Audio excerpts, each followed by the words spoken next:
João Faleiro, certo? Certo. Filho de João Faleiro. João Faleiro. É uma família de pugilistas e treinadores, Sim. correto? Os dois competiram e os dois dão aulas, correto? Correto. João, diz-me uma coisa, tu tens filhos? Não. E quantos filhos é que tu educas nesta escola? 400 alunos. Há uma percentagem de adolescentes, há uma percentagem de mulheres muito grande e há uma percentagem de adultos também, depois de até aos 70 anos. Não há diferença nenhuma aqui dentro? Não. A partir do momento que entram aqui dentro são todos iguais. Supostamente e corretamente. Espera aí, corta aí só um bocadinho. Ó pessoal, não estamos numa peixaria! Pá, não estamos numa peixaria! Podes gravar, que este é o Faleiro.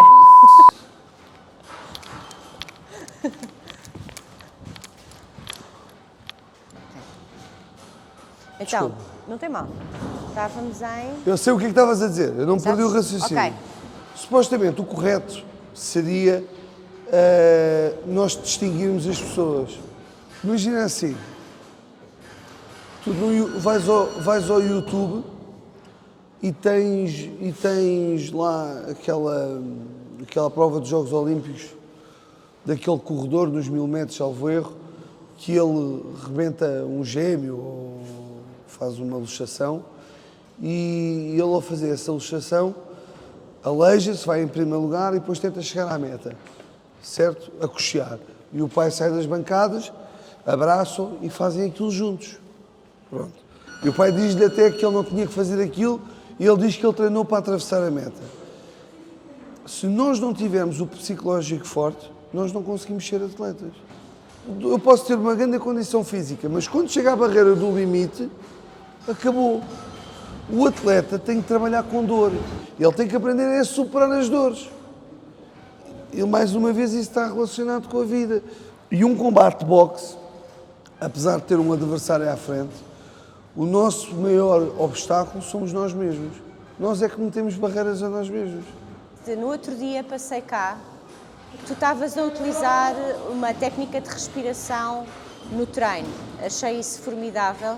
Gostava que me falasse um bocadinho sobre essas introduções que tu vais fazendo entre o boxe clássico que o teu pai te ensinou, o boxe clássico que tu próprio treinaste para competir e as introduções que tu próprio puseste no boxe atualmente para que ele seja mais rentável e para que as pessoas se tornem mais rentáveis.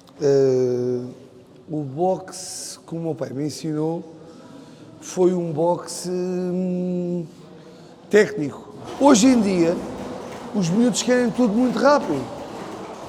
E eu tenho 37 anos e tenho 30 anos de desporto. E então eu fazia birras para ir ao boxe, fazia birras para ir ao treino, mas havia um problema, eu levava porrada na escola todos os dias. E eu achava que o boxe era uma maneira, um escape, para eu conseguir ganhar força e andar à pena na escola e conseguir bater em todos. Vou contar aqui um episódio muito rápido. Uma visita de estudo, Castelo de São Jorge, e eu era mesmo muito caça-aviões. E então os meus colegas agarraram, e o Castelo de São Jorge tem aquele mirador, e eu só via as silvas lá embaixo, né? E no dia a seguir não conseguia ir à escola. Mas o problema continuava sempre, ou levava porrada, ou era roubado, E então eu chegava à casa todos os dias, fazia 100 flexões, agachamentos, depois via o filme do Rocky e do Rambo e andava a tentar levantar sofás em casa, porque no bairro era droga ou isto ou aquilo, e então tentava estar em casa. Passei pela fase do bullying e passei pela fase de tentar fugir à criminalidade que havia no meu bairro e às más companhias, pronto. Então havia sempre uma luta constante na nossa cabeça, né? Porque depois havia os que nós tínhamos como heróis e tentávamos ir atrás deles, mas depois rapidamente víamos que eles eram presos. E então eu não queria isso para a minha vida. E o desporto ajudou muito nisso. No treino, levava porrada dos meus colegas porque era filho do treinador. Então havia aqui um grande conflito, em que quando vinha no caminho para casa, vinha sempre a chorar. havia um objetivo que era ser mais forte, mas não conseguia perceber o quê, então pensava que o ser mais forte era dar porrada neles todos e conseguir, pronto. E então treinava. Em que eu comecei a perceber que o mais forte não era eu ficar mais forte de brutidão, era a parte intelectual, era a parte mental. Porque eu, quando estava com as mãos em cima, ia tentar bater no espelho o golpe corretamente, ia perceber que tinha que meter o golpe para o centro da minha cara, para poder ter mais sucesso, ia conhecer os movimentos do meu corpo, eu estava a aumentar a minha parte intelectual. Eu estava a conseguir me conhecer a mim mesmo. Eu então tenho que aperfeiçoar a minha técnica com a rapidez e com a força. Mas eu não preciso ter força de brutidão. Eu tenho que ter a força do meu corpo. E o que acontece é que eu mesmo hoje em dia, com 100 quilos, salto a vedação ou subo acima de um escadote e deixo e ando pendurado nas coisas, porque eu conheço o meu corpo, não é o peso que é um entrave para mim. Como atleta, houve sempre uma barreira entre mim e o meu pai na parte da comunicação, por causa dos outros. E eu tinha que ser uma esponja. Então o meu pai estava a ensinar aos outros, eu estava a absorver. E depois fazia. Apanhava, fazia. Eu estava a ver um combate, a perceber como um jogo de xadrez, ele ataca, ele defende, ele contra-ataca. Ele ataca, ele bloqueia, ele foge, ele respira, ele vem para trás, observa, e isso é que faz com que o boxe seja uma nobre arte. Há uma parte que é todo o treino, todo o trabalho de treino que a gente faz, até o errado, ali em cima vai-se ver a dobrar. E tudo o que a gente fizer mal, lá em cima vai-se ver. E tudo o que a gente fizer bem, não se vê tão rápido. E uma das coisas que eu percebi, eu quando lutava contra mim e contra as pessoas que estavam a ver o meu combate à espera que eu perdesse.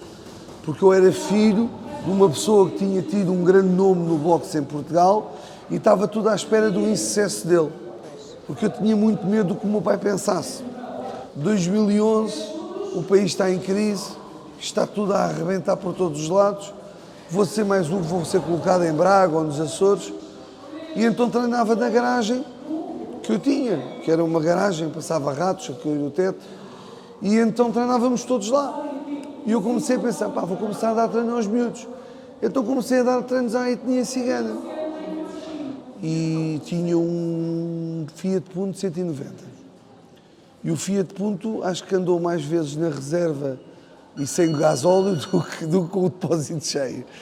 E o que é que eu quero dizer com isto?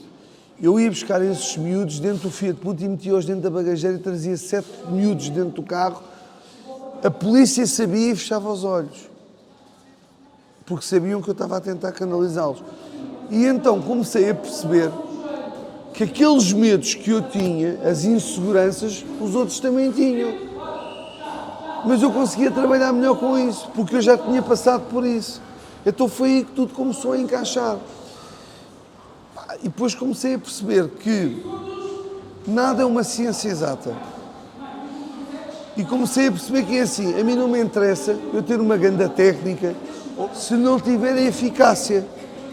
O que eu fico triste é quando eles desistem deles mesmos e entregam-se às coisas. E aqui muitas das vezes a culpa é aos pais. Porquê? Os pais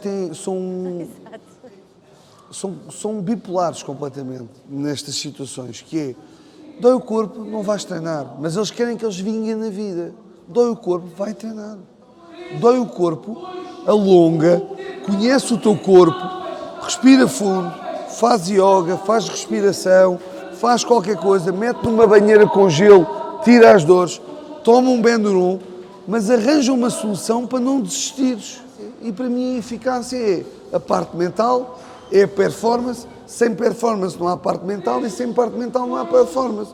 E a técnica fica conjugada no meio disso tudo. Mas eu posso ter muita técnica. Se eu não conseguir aguentar os assaltos todos, morri. Behind every person, there is a story. And this story is about getting to know oneself.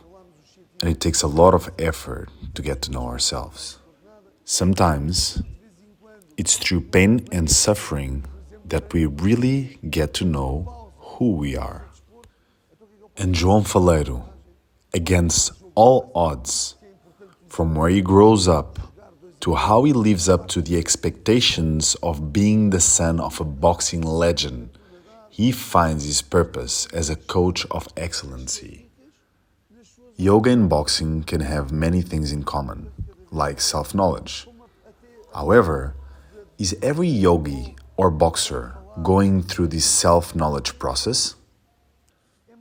Not necessarily. It depends if in your practice you're looking for the truth or pleasure. Truth comes in all forms, including every single possibility. Stepping into a ring is probably one of the most honest confrontations with oneself. And coming out of the comfort zone can build a high level of emotional intelligence, which can be a crucial tool for life. Motivation maybe is driven from the high of pleasure, like winning or goals. And if you don't reach those, will you wake up in the morning motivated? On the other hand, desire to know the truth creates a strong sense of discipline, which will make you wake up every day to practice, train, or even be alive. I wait till the morning comes. I close my eyes, I feel it coming.